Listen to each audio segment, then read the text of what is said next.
Sorry, Republicans, Nikki Haley can't make you young again. Some politicians talk to voters as if we're all children, with little understanding of the world and prone to knee-jerk emotional reactions. While Republican candidates for president courted the religious right at the Faith v. Freedom Coalition conference this past weekend, former South Carolina Governor Nikki Haley took it one step further, promising nothing less than a restoration of the world of your childhood. Do you remember when you were growing up? Do you remember how simple life was, how easy it felt?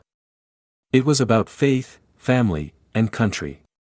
We can have that again, but to do that, we must vote Joe Biden out. The Swiss doctor who coined the term nostalgia in 1688 saw it as a disease. Today, it's a powerful psychological, cultural and political force, the last especially for conservatives distressed by social change. But what makes Haley's appeal so striking is its explicit evocation of the simplicity and ease of the world when you were growing up, and her preposterous claim that the president can bring you back to that innocent time. On social media, Haley was quickly attacked, especially by women, LGBTQ+ folks and people of color, who noted that the past was not so rosy for them. She didn't specify precisely when this golden age occurred beyond whenever you were growing up. If you're 80, that time was the 1940s and 50s, if, like Haley, you're 51, it was the 70s and 80s. For that to be true, America would have to be on a long and steady decline, with each successive decade worse than the last. Although that's obviously false, it's something people everywhere seem to believe. A recent study across 60 nations found that people worldwide think morality has been declining for years, a belief the authors call pervasive, perdurable, i.e. continuous, unfounded and easily produced. Critically, most people, however old they happen to be, seem to think this decline occurred in their lifetime. Recent polling from the Pew Research Center found that 72% of Republicans said life in America is worse today than it was 50 years ago for people like you. The figure for Democrats was a still substantial 43%, up from 30% 2 years ago. Just as we form our musical tastes in our teens and 20s, some people, particularly the socially conservative, will always be convinced that society's golden era was whenever they were young. Haley is just being more explicit about it, and in one sense she's right. Though plenty of people experience traumatic childhoods, generally speaking, the world was simpler and easier when you were a child. Why? Because you were a child. You didn't have the responsibilities of adulthood, you didn't have to worry about your cholesterol or your arthritic knees, and you weren't weighed down by disappointments and regrets. Being a child also means you don't have a real understanding of time's inexorable passage and the inevitability of social change. While there are plenty of older people who embrace social progress, greater equality for women and legal protections for LGBTQ+ Americans, for instance, that's not true of many Republican voters, especially the kind who go to the Faith v. Freedom conference. To those voters, America really is a fallen land. What might not be clear until the primaries are over is exactly what they want to do about it. Former President Donald Trump and Florida Governor Ron DeSantis are offering one answer: use the power of the state to destroy everyone you despise. Take tax breaks from companies that express support for LGBTQ+ people, outlaw abortion and gender-affirming care, banish ideas about race that make you uncomfortable from the classroom, ban books from schools and libraries, build walls on our borders. If nothing else, it does add up to a vision for the future, albeit a dark and authoritarian one. Haley, by contrast, seems to be offering little more than a vibe. But the idea that we'll all be transported back to a simpler and easier time just by changing who sits in the White House is absurd. Republicans should have learned that from the Trump presidency.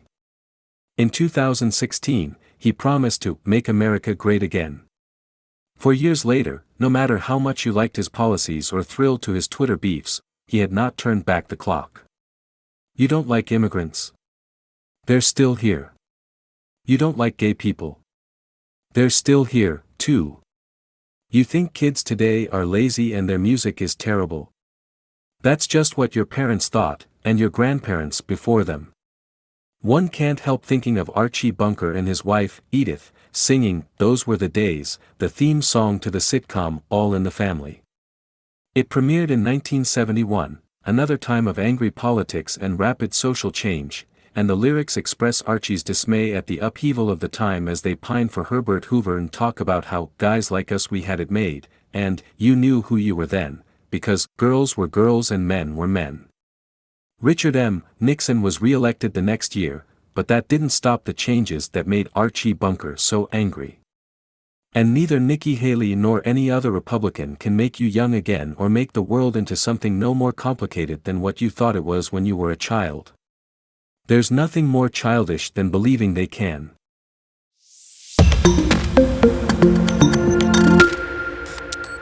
Sorry, Republicans, Nikki Haley can't make you young again. Some politicians talk to voters as if we're all children, with little understanding of the world and prone to knee-jerk emotional reactions. While Republican candidates for president courted the religious right at the Faith v. Freedom Coalition conference this past weekend, former South Carolina Governor Nikki Haley took it one step further, promising nothing less than a restoration of the world of your child. Trump has it all wrong, he needs someone else to be president. Defeated former President Donald Trump has it all wrong. He apparently thought he could avoid prosecution by running for president. Instead, he forced languid Attorney General Merrick Garland to appoint Firebrand Special Counsel Jack Smith, who, unlike Garland, had no qualms about moving expeditiously against Trump. But Trump still doesn't get it. To protect himself from prosecution and possible federal incarceration, the last thing he should want is to win the presidency. Trump, his supporters, and the media have become infatuated with the myth of self-pardon. Until recently, the word was not used, which gives you a hint that the concept is flawed. The Constitution specifically bars the president from using the pardon power to prevent his own impeachment and removal, Lawrence H. Tribe, Richard Painter and Norman Eisen wrote in the Post in 2017. It adds that any official removed through impeachment remains fully subject to criminal prosecution. That provision would make no sense if the president could pardon himself. They explained, the Constitution's pardon clause has its origins in the royal pardon granted by a sovereign to one of his or her subjects. We are aware of no precedent for a sovereign pardoning himself, then abdicating or being deposed but being immune from criminal process. Otherwise, they pointed out, many a deposed king would have been spared instead of going to the chopping block. Both the principle that one cannot be judge and attorney for any of the parties and simple logic suggest the president cannot pardon himself. If it were otherwise, why would there be a prohibition under Justice Department guidance against prosecuting a president, only, in office? Indeed, the